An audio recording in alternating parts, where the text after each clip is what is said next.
Izusi merr Pietrin, Gjonin dhe Jakobin dhe bashkë me ta thërret secilin nga ni për të jetuar përvojën e shndërrimit.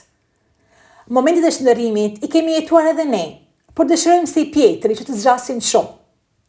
Gjumi i monotonisë, i të përditshmes, i shkurajimit, apo ndoshta edhe i frikës, duket sikurse e zbejhin praninë e Zotit në zemrën tonë.